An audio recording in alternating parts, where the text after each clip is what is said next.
Hello दोस्तों, राहुल गांधी का समय या यूं बोल सकते हैं कि गांधी फैमिली का समय खराब आने वाला है।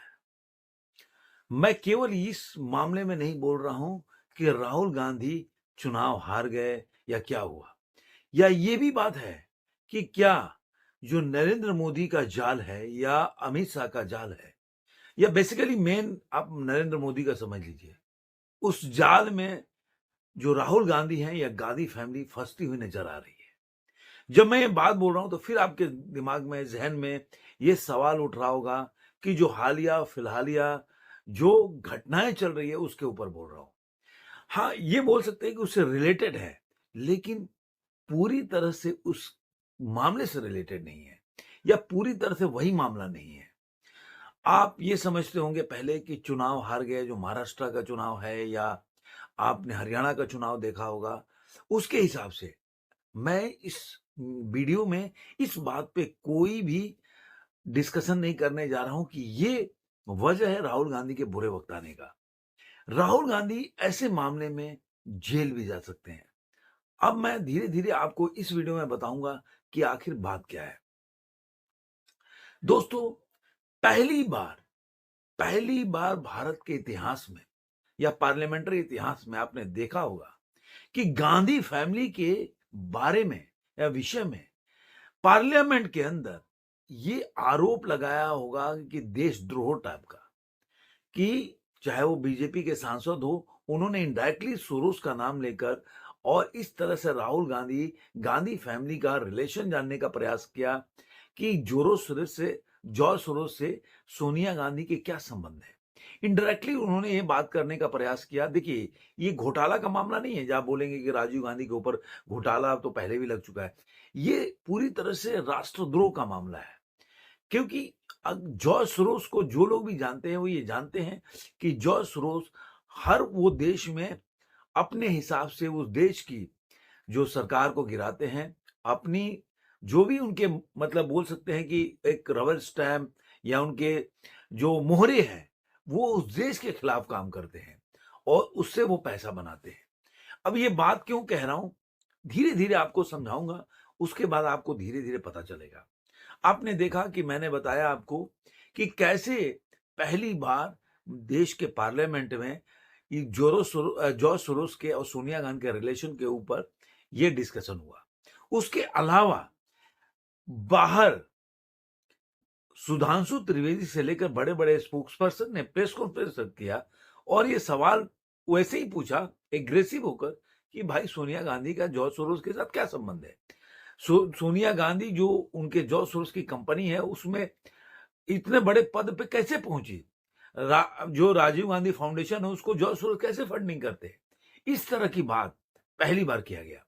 और यही मुद्दा लेकर अब दोनों आमने सामने हैं। ये अडानी का मुद्दा तो पहले से ही चला रहे हैं जिसमें कितने चुनाव हार चुके हैं, लेकिन यहां पर हम देखेंगे कि किस तरह से बीजेपी जो है एक मुद्दा को लेकर आगे बढ़ रही है और उसके उनके जितने भी प्रवक्ता हैं, जितने भी, वो सब इस जॉर्ज सोरोस के और राहुल गांधी या गांधी फैमिली के रिलेशन को उजागर करने का प्रयास कर रहे हैं। लेकिन इसमें सबसे बड़ा ट्विस्ट क्या होता है कि आखिर जॉर्ज सोरोस रहने वाले कहाँ के हैं, तो अमेरिका। अमेरिका में उनका पूरा वर्चस्व है और आप ये भी जानते हैं कि जो फंडिंग होती है, जो जहां भी सरकार के खिलाफ कोई भी दूसरे देशों में सरकार के खिलाफ कोई कार्रवाई हो रही है, चाहे बांग्लादेश में उठा के दिए, तो उसमें बिल क्लिंटन का जो एनजीओ है या जॉर्ज सोरोस का है, कमला हैरिस, सारे लोग मिलकर सपोर्ट करते हैं और इसे फंड रेज करके इस तरीके से उसको उजागर करते हैं और उस तरह से उस देश में अराजकता फैलाने का प्रयास करते हैं। और जॉर्ज सोरोस ने तो इस बात को एक मतलब वीडियो जारी करके भी बोला है कि मैं $1 बिलियन खर्च कराऊं कि मोदी अडानी को बर्बाद करने के लिए। तो इस तरह के आ रहा है। लेकिन अब ट्विस्ट यहां से होता है कि जब, एक बहुत बड़ी बात बता रहा हूं, कि जब से डोनाल्ड ट्रंप की जीत हुई है तो उन्होंने ये प्रखर होकर बोला है कि जो डीप स्टेट है अमेरिका में, जिस तरह से फंड रेज करती है और जिस तरह से जहां जरूरत नहीं है वहां पे सरकारों को सरकारों को डिस्टर्ब करने का प्रयास करती है, उसके ऊपर कार्रवाई होगी और इनको पूरी तरह से खत्म किया जाएगा। ये बात एक बहुत बड़ा बात है। आप जानते हैं कि इस डीप स्टेट के जो इनके बिल क्लिंटन हो, जो बाइडेन हो, इनके जो भी लोग हैं, जो एक्टर हो गए या रिहाना हो गए, ज्यादातर लोग, वो मैं वीडियो डाल रहा हूं, आप देखिए वीडियो में। इतने लोग जब से डोनाल्ड ट्रंप बने हैं, ये लोग अमेरिका छोड़ के जा रहे हैं। ये बता रहा है कि अब जो टुकड़े टुकड़े गैंग है जो इंडिया में चल रहा है, वो खात्मा हो या ना हो, लेकिन अमेरिका ने ये ठान लिया है कि इनको खात्मा किया जाएगा, जिसकी वजह से ये जितने लोग भी हैं अमेरिका छोड़ के शिफ्ट हो रहे हैं दूसरे जगह पे। क्योंकि ऐसी भी खबरें आ रही हैं कि जो एलन मस्क है उनको ये काम सौंपा गया है कि पता किया जाए कि ये फंड कैसे रेज हो रहा है, कहाँ कहाँ इनके पैसे जा रहे हैं और कौन कौन इस फंड से लाभान्वित हो रहा है और उसके बाद इस फंड से क्या किया जा रहा है। और एलन मस्क इस काम में जुटे हैं और इसमें बड़े बड़े सेलिब्रिटी जो अमेरिका के हैं, जो एक्टर हैं या सेलिब्रिटी हैं, वो इसमें हमेशा से इन्वॉल्व रहे हैं, जिसकी वजह से ये जो हर दूसरे देश में ये लोग ये करते हैं और अपनी तरीके से देश को चलाने का प्रयास करते हैं। जो एक टाइम में आपको पता होगा कि डोनाल्ड ट्रंप जब पिछली बार वो चुनाव लड़े थे, उस समय इनके खिलाफ किस तरह से ये चलाया गया कि वो रसिया के जो पुतिन हैं उनके मोहरे हैं और पुतिन ने इनको चुनाव जिताने का प्रयास किया। इस तरीके से उन्होंने रिग्ड करके चुनाव जीता या जीतने का प्रयास किया। जो इसके पहले वो जीते थे तो रिग्ड चुनाव था।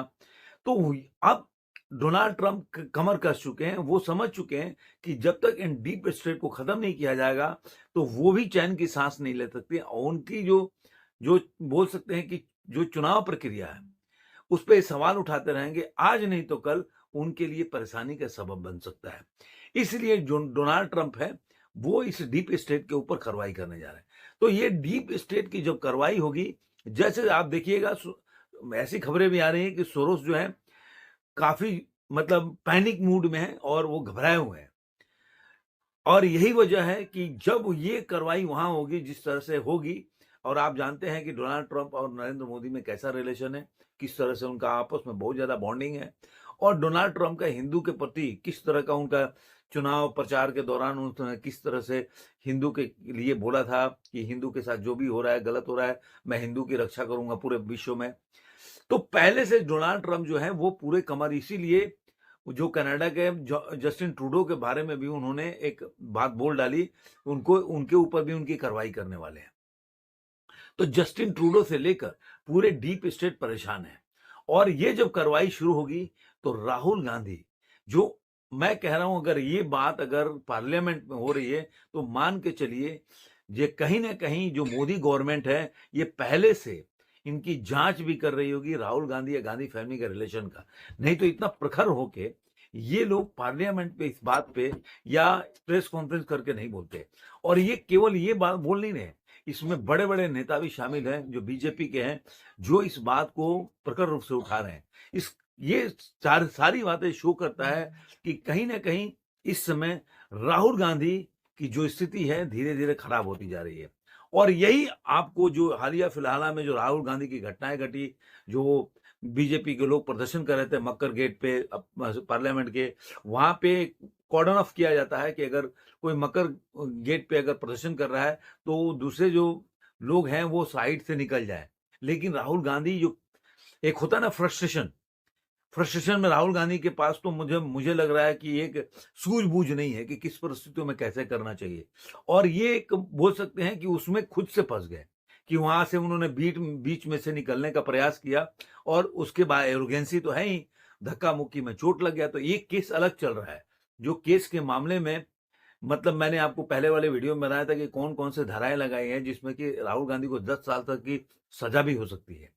तो ये कहानी चल ही रहा है वहां पे कि किस तरह से इस बार गांधी फैमिली को मुझे लग रहा है कि बीजेपी छोड़ने के मूड में नहीं है। और ये अगर जांच में उस तरह से रिलेशन जैसे जैसे सामने आएगा, जो पहले से आपने देखा होगा, आपको ये सब गूगल में मिल जाएगा, ये सब मतलब जितने भी जॉर्ज सोरोस की कंपनी है, कैसे फंडिंग होती है, क्या क्या चीजें हैं, ये सब आपको पब्लिक डोमेन में है। ये आपको थोड़ा सा इंटरनेट पे अगर